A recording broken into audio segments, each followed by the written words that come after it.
Sarah, welcome to my home. Today we're gonna make focaccia bread. This goes so great with soups or stews or pasta.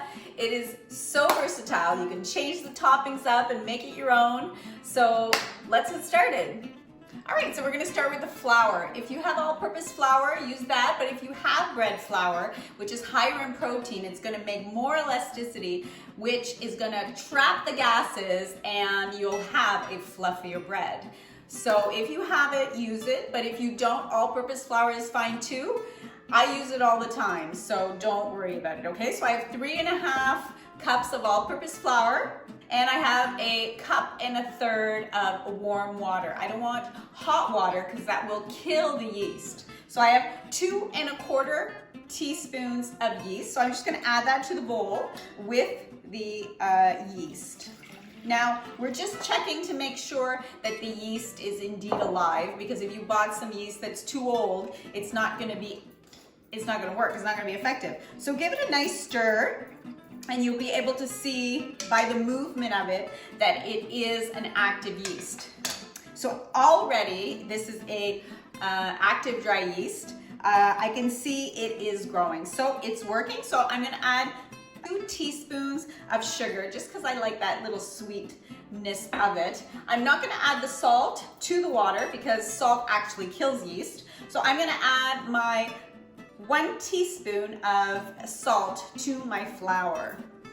I'm also to this going to add a little splash of white wine. I have an Italian friend that says it's a little bit crispier if you add a splash of white wine. So I always do it just for good luck. All right, so next to that, we're gonna add 1/4 cup of olive oil, a good, nice, tasty olive oil. I'm gonna just give my flour a quick stir in the salt, and then I'm gonna add it all together. As simple as that. Give it a nice stir, get it all combined, and then we're gonna knead it for about 10 minutes. Seems long, but the more you work it, the more glutinous it's gonna be and the more fluffy it's gonna be. So, all right, so there we go. For the kneading process, you just wanna be able to stretch it. So stretching out the dough, bring it in, stretch it out. All right, and if you need to add some more flour, by all means, you don't want a sticky mess. I have this great little scraper tool that I use for everything. When I've chopped up vegetables and I scoop them up, this is such a great tool. I'm gonna add a little bit more flour. Just a little bit at a time. You really don't wanna overdo it with the flour. So the process is, I'm going to fold it over, push it out, turn, fold over, push it out. I mean, you'll get a rhythm for it. By all means, you can use your KitchenAid attachment, your bread KitchenAid attachment, and just have it go for 10 minutes. That's fine too.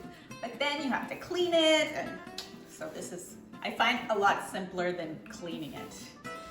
I have one client that when she makes her dough, she counts 300 folds.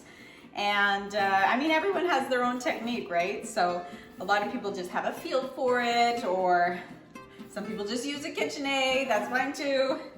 I'm not a big fan of dishes. So this is just as nice. All right, so it's perfectly kneaded, and now we're gonna let it rest. So I'm gonna take my bowl, I'm just gonna sauce it up with some olive oil. I'm gonna turn it over. Here I have a damp towel. I'm just gonna cover it for 40 minutes and we'll come back to it. So now that our dough is doubled in size, as you can tell when you push down on it, it has a little bit of bounce. That's perfect.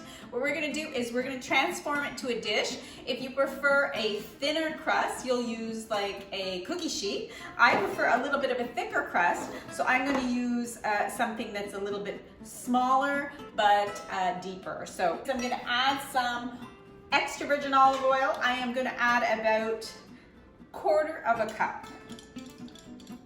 So what I'm gonna do is I'm just going to dump it right in there.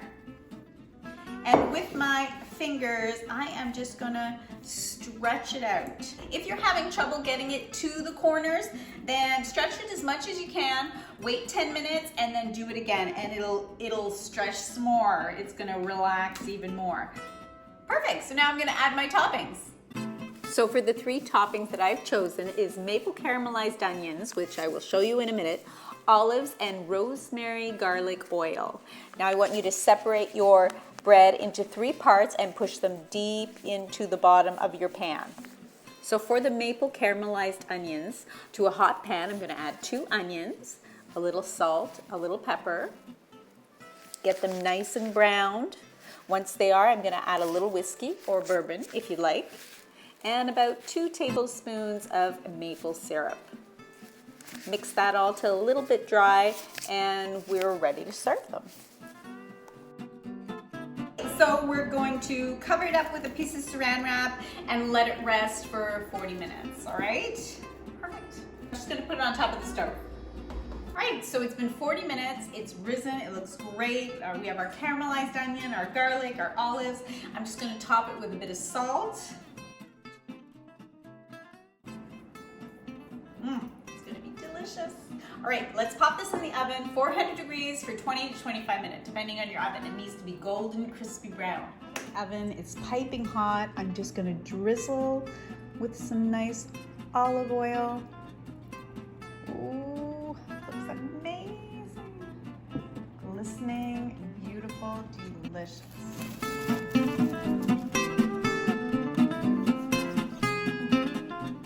This is such a delicious welcome addition to any meal, I guarantee it.